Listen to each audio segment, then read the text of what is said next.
सेवा भारती रायबरेली के तत्वाधान में विधिक ज्ञान गोष्ठी व वरिष्ठ अधिवक्ता का सम्मान कार्यक्रम शहर के एक होटल में संपन्न हुआ।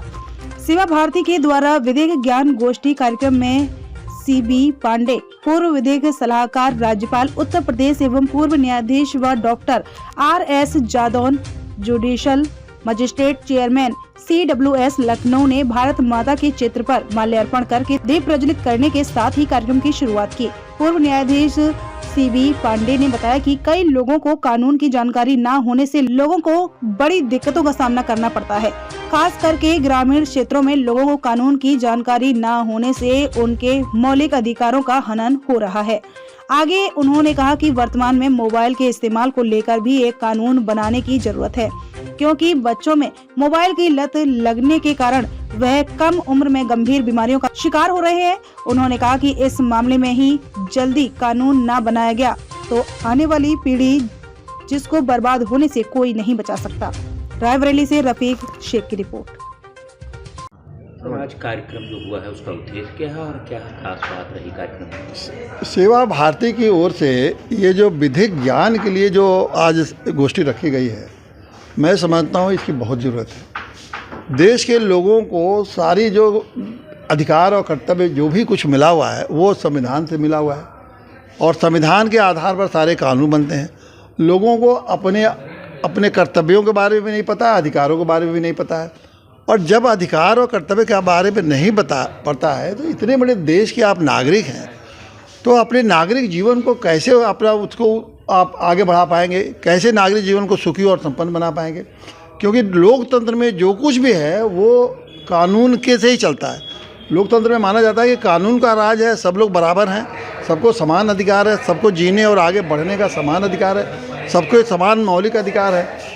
तो वो जो अधिकार है, अगर उस अधिकार का अगर जानकारी हमें नहीं रहेगी और किस तरह से उसका पालन किया जाए ये नहीं रहेगी, और अगर कोई उल्लंघन कर रहा है तो हम उसके लिए कहाँ जाएं, हाई कोर्ट जाएं, सुप्रीम कोर्ट जाएं, अगर इसकी जानकारी नहीं रहेगी तो हमको मंडूक बन के अपने इतने बड़े व्यवस्था में आज़ाद भारत में आज़ादी का हमें मतलब क्या हुआ? तो इसलिए ये अच्छा इन्होंने लोग भारतीय वालों ने ये शुरू किया है कि विधि ज्ञान है, इसमें संविधान की ज्ञान और विभिन्न प्रकार के जो ज्ञान है कानूनों से जो मिले हुए हैं, जैसे बच्चों का अधिकार, महिलाओं का अधिकार, विकलांगों का अधिकार, पत्रकारों का अधिकार, सामाजिक लोगों का मतलब वकीलों का अधिकार, सबको अधिकार कहीं न कहीं मिला हुआ है। सर ये तो नई जनरेशन के लिए कितना नई जनरेशन के लिए नई जनरेशन तो केवल को उसको समझती है कि हमें पैसा से ही सब कुछ मिल जाएगा। नई जनरेशन की भ्रम है। जब तक वो कानून के बारे में उन्हें हर चीज़ों की जानकारी नहीं रहेगी तो पैसा कमा भी लेंगे तो या रोजगार पा भी जाएंगे तभी उनका जीवन सुखमय नहीं होगा। तो ऐसे कार्यक्रम कारगर हैं नई जनरेशन? ऐसे कार्यक्रम बहुत कारगर है और हर स्तर पर, और ग्रामीण लोगों को तो बिल्कुल ही नहीं जानकारी है। और मैं एक लाइन में आपको और बताना चाहता हूँ कि संविधान ने गांव को एक गांव सरकार के रूप में स्थापित करने के लिए दिया है कि गांव के लोग अपनी व्यवस्था खुद चलाएं, लेकिन गांव के लोग इस चीज़ को जानते ही नहीं हैं कि हमें भी जैसे केंद्र सरकार है, राज्य सरकार है, उसी तरह गांव को अपनी चलाना चाहिए। 1 अरब लोग गांव में रहते हैं, उन लोगों को अपने न अधिकारों की जानकारी है, न कर्तव्यों की जानकारी है, और न वो व्यवस्था को चला पाते हैं। वे प्रधान और सचिव पर निर्भर रहते हैं, बेचारे कुछ भी परेशान छोटी छोटी चीज़ों के लिए, पुलिस के लिए, न्याय के लिए, योजनाओं के लिए, सर लाभ के लिए बेचारे भटकते रहते हैं।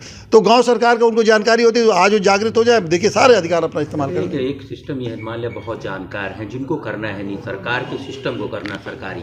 तो इस समय वर्तमान में जो विंग है सेवा भारती की, कहा जा रहा है कई प्रदेशों में और देश में सरकार सत्ता की है, तो इसीलिए सेवा भारती संस्थाएं जैसी हैं जाकर उनको उजागर करेंगे, भैया आप सत्ता बैठ गए हैं लेकिन ये जो दायित्व है उसका निर्वाह करिए, और इसको नकेल के करने का काम ये सेवा भारती जैसी संस्थाएं करेंगे। तभी जहाँ भले उनकी सरकार है लेकिन वो सत्ता में है ना, तो नकेल करने के काम सेवा भारती करके और लोगों को इस कानून का लाभ अधिक से अधिक लोगों को दिलाएगी। सर एक आखिरी सवाल, सर एक आखिरी सवाल, ये जो मोबाइल की लत आपने अभी जिक्र किया, क्या भविष्य में ऐसा लगेगा कि इसके लिए भी कोई कानून बनेगा? बिना कानून बनाए और इसको सारे हमारी पीढ़ी नष्ट हो जाएगी, हमारे बच्चे नष्ट हो जाएंगे। तो कौन जरूरत है हमको ज्ञान के? ऐसे ज्ञान की क्या जरूरत है जो हमारी पीढ़ी को नष्ट कर दे? तो हमको इस पर रोक लगाएंगे और कानून बनाना, इस पर मंथन चिंतन शुरू कर देना चाहिए।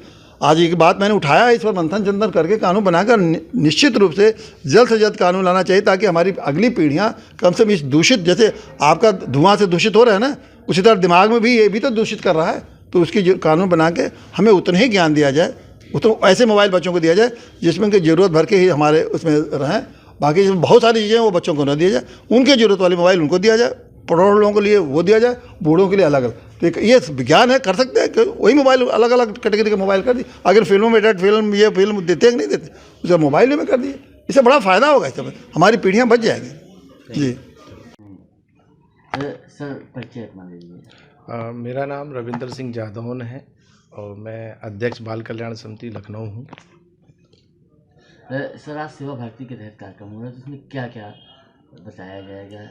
जैसा कि इस कार्यक्रम का शीर्षक है कि प्राथमिक विधिक ज्ञान गोष्ठी है, और ये कानून की बेसिक्स जानकारी की जो बात हो रही है, जो जनमानस में होनी चाहिए, हर एक आदमी को होनी चाहिए जानकारी, क्योंकि कानून के जो भी विधिवेता हैं वो ये जानते हैं कि अगर कानून बना दिया गया तो इसकी जानकारी सबको है, ऐसा माना जाता है।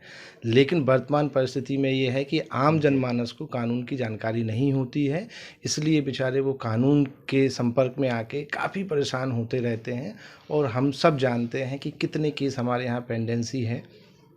अगर हम इनको पहले से जानकारी दे देंगे तो prevention is better than cure. अगर किसी को कानून की जानकारी होगी तो वो कानून के संपर्क में आने के चांस उसके नगण्य के बराबर हो सकते हैं। सर अनाथ बच्चों को अडॉप्ट करने के बारे में भी कानून की जानकारी, तो इसको किस तरह विस्तार से थोड़ा सा? जी, अनाथ बच्चों के जो एडॉप्शन दत्तक ग्रहण में जाने के लिए आपकी एक कारा सेंट्रल एडॉप्शन रिसोर्स एजेंसी केंद्रीय दत्तक ग्रहण अभिकरण बना हुआ है। उसमें अगर किसी भावी माता पिता जो दत्तक माता पिता बनना चाहते हैं उसमें रजिस्ट्रेशन करना होता है। रजिस्ट्रेशन करने के बाद उसमें आपको अपनी प्रेफरेंस डालनी होती है। प्राथमिकता के आधार पे आपको अपने राज्य सेलेक्ट करने होते हैं, किस राज्य का आपको बच्चा चाहिए है उनको आप डालेंगे। इसके साथ ही साथ आपका वेरिफिकेशन होगा, और उसमें एक जो ध्यान देने वाली बात है कि दोनों मतलब पति पत्नी को मिला के दोनों की आयु 100 से ज़्यादा नहीं होनी चाहिए, एक मानक है। उसका तात्पर्य ये है कि अगर किसी बच्चे को, छोटे बच्चे को हम गोद देंगे और अगर 60 साल 70 साल की माँ बाप है तो वो फिर अनाथ होने के चांस रहते हैं। तो ये गाइडलाइन है, कारा की गाइडलाइन के अनुसार ही सारे बच्चों को गोद दिया जाता है।